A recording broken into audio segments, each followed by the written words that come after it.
మన పూర్వీకులు ఐశ్వర్యం వశం చేసుకోవటానికి ఇలా చేసేవారట. అది నేను మీకు చెప్తున్నాను.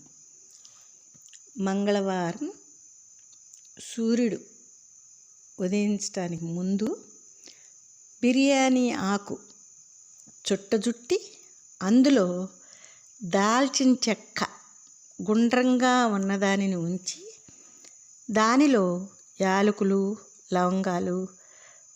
లవంగాలు పచ్చకర్పూరం వేసి దేవుడు గది శుభ్రం చేసిన తర్వాత సాంబ్రాణి వేసుకుని ఒక వెండి గిన్నెలో ఒక గోల్డ్ కాయిన్ 100 మిల్లీగ్రాములు ఉన్నది ఉంచండి.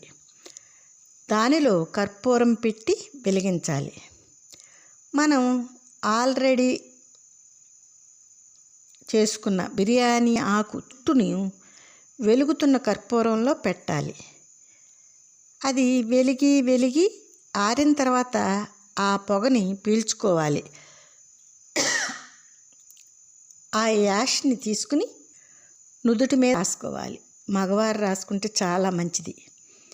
ఈ గిన్నె పొగ లైట్గా ఉన్నప్పుడు డబ్బులున్న బీరువాకి చూపించాలి. భస్మం అయిన బూడిదని ప్రతి మంగళవారం నుదుటి మీద పెట్టుకుని ఐశ్వర్యంతో చాలా సంతోషంగా ఉంటున్నాను అని 3 సార్లు అనుకోండి. అమావాస్య తర్వాత వస్తున్న ఫస్ట్ మంగళవారం నుంచి మొదలు పెడితే చాలా మంచిది కూడా. శివాష్టకం.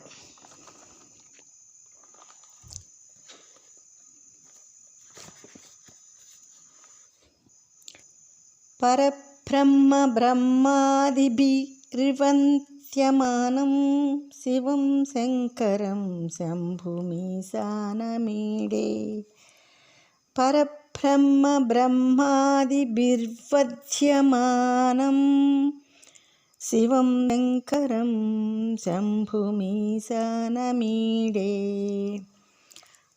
బ్రహ్మాది దేవతలచే పూజింపబడువాడివి అయిన ఓ జగత్, నీకు నా వందనములు.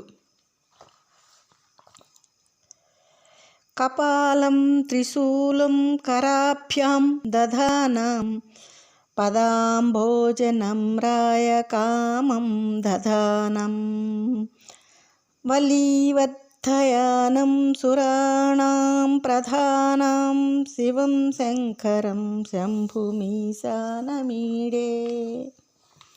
దేవా, చేతులేందు కపాలము త్రిశూలము పట్టుకున్నవాడివి, నీ పాద కమలం వారి కోరికలను ధరించువాడివి, ఎద్దును వాహనముగా కలిగిన వాడివి, ఆదీశ్వరుడివి, ఎన్నో దేవతలకు అధిపతి అయినా నీకు నా వందనములు.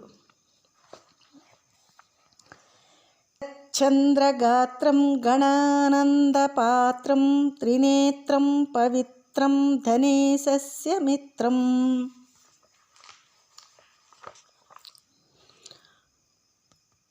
ప్రభు శివ, శీతాకాలంలోని చంద్రునిలా చల్లని ముఖారవిందము కలవాడివి, గణములకు ఆనందము కలిగించువాడివి, త్రినేత్రముల గలవాడివి, పవిత్రుడివి.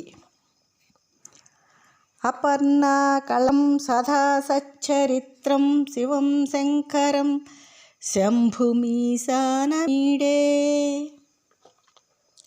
కుబేరుని స్నేహితుడివి, పారీనాథుడివి, నిత్యమైన గణములు కలిగిన వాడివి, సర్వులకు ప్రభువు అయిన నిన్ను నేను ప్రార్థిస్తూ ఉన్నాను.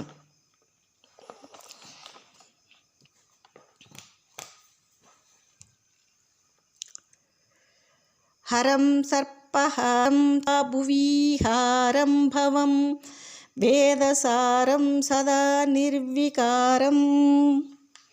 ఓ శంకరా, హరుడివి, ధరించిన వాడివి, శ్మశాన వాటికలో సంచరించువాడివి, విశ్వము నీవే, వేదములలో వర్ణింపబడిన వాడవు నీవే, ఎల్లప్పుడూ వ్యక్తుడైన వాడవి.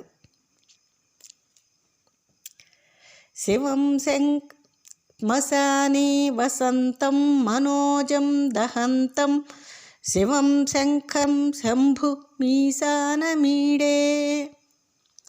శ్మశానమున నివసించువాడివి, మా మనసులో మొలకెత్తే కోరికలను దహించువాడివి. సమస్త జనులకు ప్రభువు అయిన నిన్ను నేను పూజిస్తూ ఉన్నాను. స్వయం యః ప్రభాశూలపాణే పఠేత్ సర్వదా భర్గసేవానురక్తః సపుత్రం ధనం ధాన్యమిత్రే కళత్రం విచిత్రం సమాసాధ్య మోక్షం ప్రయాతి. ఎవరైతే ప్రతి ఉదయము ఈ స్తోత్రమును తేజస్సుతో భావంతో త్రిశూలధారి అయిన శివుని గూర్చి పఠిస్తారో వారికి ధర్మ నిరుతుడైన కుమారుడు కలిగి ధనము, మిత్రులు, భార్యతో ఆనందమైన జీవితం సంప్రాప్తిస్తుంది.